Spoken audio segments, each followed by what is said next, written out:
दोस्तों, ये वीडियो आपको बताएगी कि विद्यार्थियों के ऊपर पढ़ाई का प्रेशर आखिर क्यों निरंतर बढ़ता जा रहा है। हास्य व्यंग, शरारतों और गुदगुदाने वाले दृश्यों से भरपूर इस वीडियो में आप विद्यार्थियों की इस विश्वव्यापी समस्या का मूल कारण जान जाएंगे।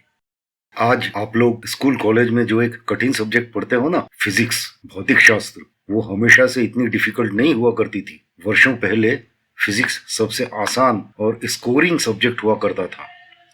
क्लास में हिंदी का पीरियड आने पर स्टूडेंट्स उतने रिलैक्स नहीं होते थे जितना कि फिजिक्स का पीरियड आने पर रिलैक्स हो जाया करते थे। बॉस, तब फिजिक्स पढ़ने में मजा आता था, मजा।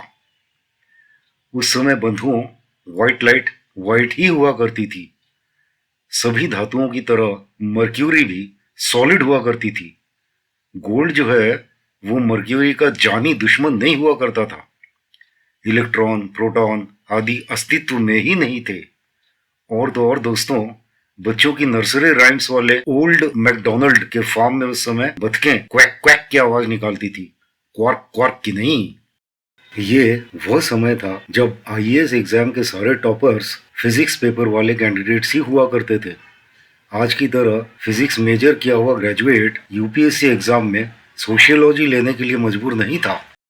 फिजिक्स की वॉट लगाने के पीछे सिर्फ और सिर्फ एक ही इंसान का हाथ है, वो और केवल वो ही दुनिया भर के फिजिक्स के स्टूडेंट्स के जीवन की सारी यातनाओं का कारण है। वो इंसान आजकल उत्तर प्रदेश और असम में ठेकेदारी का काम करता है और करोड़ों में खेल रहा है।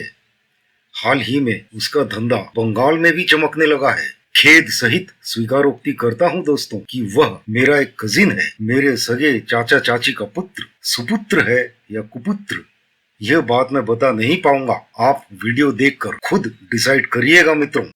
बचपन में वो बड़ा ही प्रलयंकारी, विध्वंसक और विस्फोटक किस्म का बालक हुआ करता था। जैसी कि प्राचीन परंपरा चली आ रही है, लगभग हर दूसरे घर में एक न एक लड़के का नाम बिट्टू जरूर होता है। तो हमारे इस खटकर्मी कजिन का नाम भी बिट्टू ही था। ये वो जमाना था जब घरों में केवल रेडियो ही हुआ करते थे, दिन भर चला करते थे। हमारे चाचा के घर पर भी चलता रहता था। रेडियो पर बजने वाले गानों के माध्यम से ही झुमरी तलैया की जनता को ये मालूम पड़ा करता था कि बरेली के बाजार में साधना जी का झुमका गिरा हुआ है। रेडियो के माध्यम से लता जी देश की जनता को हर दिन कई बार बताया करती थी कि जो वादा किया वो निभाना पड़ेगा। उस समय की चली आ रही एक अटूट राष्ट्रीय परंपरा को फॉलो करते हुए एक बुधवार की रात 8 बजे हमारे चाचा जी ने बिना का गीत माला सुनने के लिए रेडियो चालू किया। इनके रेडियो में तो कुछ नहीं हुआ, लेकिन पड़ोसी के घर से अमीन सायानी साहब की आवाजें आनी शुरू हो गई। चाचा जी ने परंपरागत हैक ट्राई किया, रेडियो को ठकठकाया। तुरंत रेडियो से आवाज निकली, ठक ठक। चाचा जी ने फिर से ठकठकाया, रेडियो से दोबारा आवाज निकली, ठक ठक।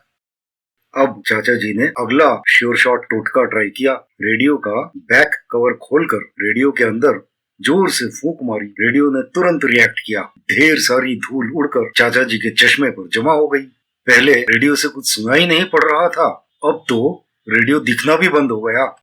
अब एक डंडे वाला झाड़ू मंगवाया गया। प्रोग्राम रेडियो सिलोन से ब्रॉडकास्ट होता था, इसलिए एरियल को घुमाकर श्रीलंका की ओर किया गया।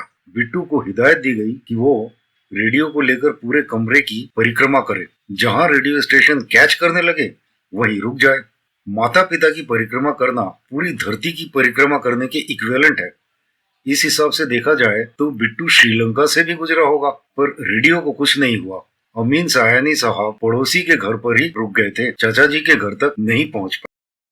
डिटेल में तहकीकात करने पर पता चला कि बिट्टू भाई रेडियो के अंदर से अमीन सायानी समेत सारे म्यूजिशियंस और उनके तबला, ढोलक, सारंगी आदि सब कुछ निकाल चुके थे। साहबजादे के दूध के 2 दांत उस समय पहले से ही टूटे हुए थे। उस दिन 2 और दांत चूहे के बिल में डाले गए। उस कालखंड में लोग परिवार समेत साइकिल रिक्शे पे बैठकर एक दूसरे के घर फिजिकली मिलने जाया करते थे। चाचा चाची जी भी जाया करते थे और साथ में जाता था बिट्टू। होस्ट फैमिली के ड्राइंग रूम में ताजमहल का एक उत्कृष्ट मॉडल रखा हुआ था। उस मॉडल ने बिट्टू का ध्यान विशेष रूप से आकर्षित किया। आज इतने साल हो गए, वो जनरेशन बिल्कुल बूढ़ी हो गई है, याददाश्त बिल्कुल धुंधली। मुलाकात होने पर वो लोग मुझे नहीं पहचान पाते, लेकिन बिट्टू को जरूर पहचान लेते हैं। अच्छा, तू तू वही है ना जिसने ताजमहल तोड़ा था? बिट्टू के डिटेल्ड इंट्रो के बाद चलिए अब फिजिक्स पर वापस आते हैं।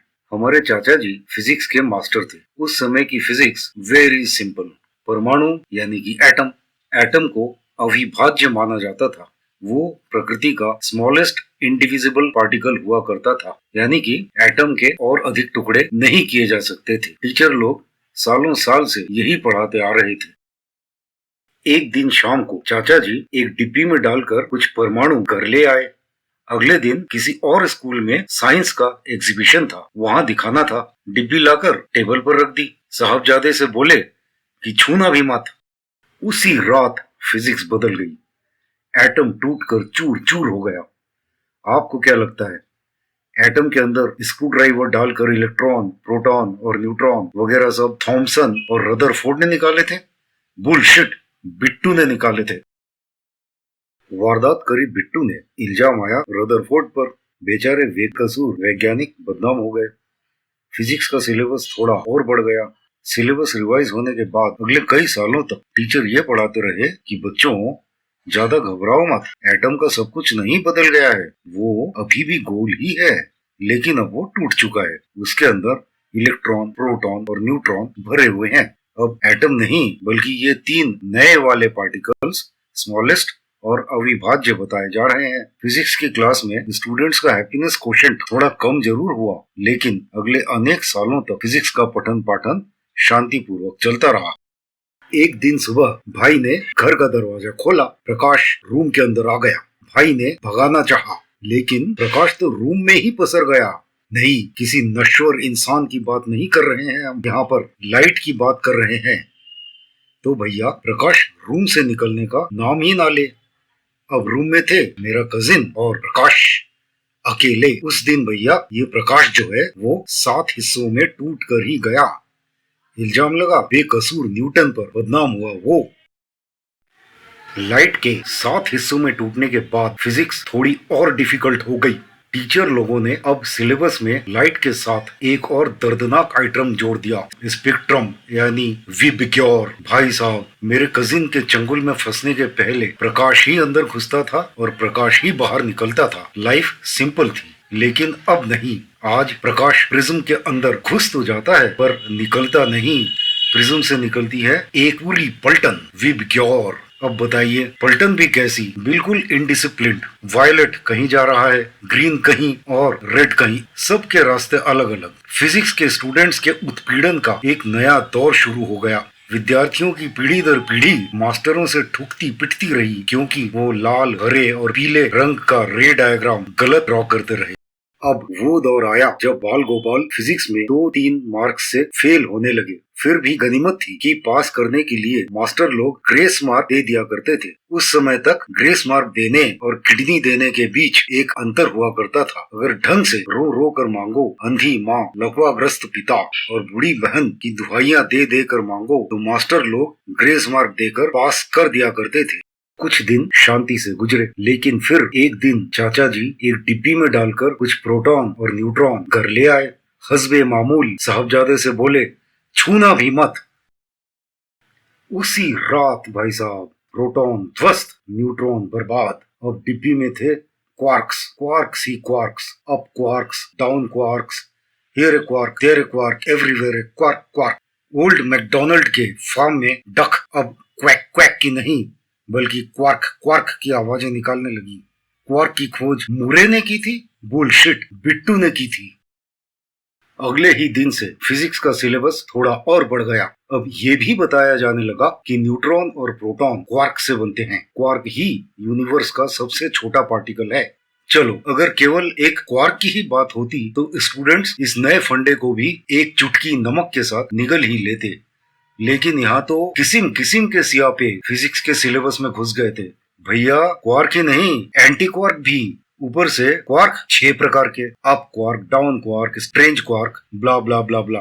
अरे भैया, हर समर वेकेशन में खाते हैं, लेकिन बच्चों को आम की उतनी वैरायटीज याद नहीं जितनी वैरायटी के क्वार्क्स बिट्टू ने प्रकट कर दिए थे। आज की डेट में बिट्टू के खटकर्मों के कारण फिजिक्स बहुत कॉम्प्लिकेटेड हो गई है। फिजिक्स में जितने संशोधन बिट्टू ने किए हैं उतने तो कई लाप्लास, लॉरेंट्ज और वॉन्डर वॉल्स मिलकर भी नहीं कर पाए।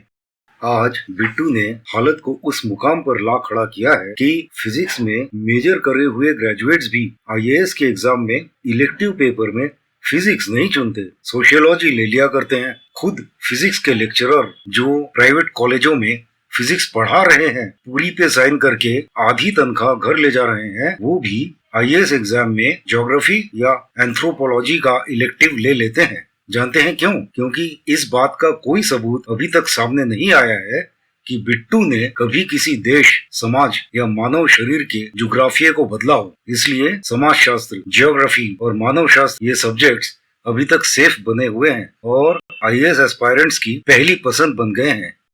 कैसे बिट्टू के कारण इलेक्ट्रॉन के चरित्र पर उंगलियां उठने लगी? क्यों कुछ एलिमेंट्स स्वेच्छा से रेडियो एक्टिव बन गए? क्यों आइजैक न्यूटन को ग्रेविटेशनल फोर्स का पता करने में देर हुई? आखिर क्यों इरविन श्रोडिंगर डब्बा खोल खोल कर आज भी ये देखते रहते हैं कि बिल्ली मरी या जिंदा है? इस वीडियो को अगर आपका प्यार मिला तो अगले वीडियो में मैं आपको ये बताऊंगा कि कैसे बिट्टू स्टूडेंट्स की लाइफ में और स्यापा फैलाता गया।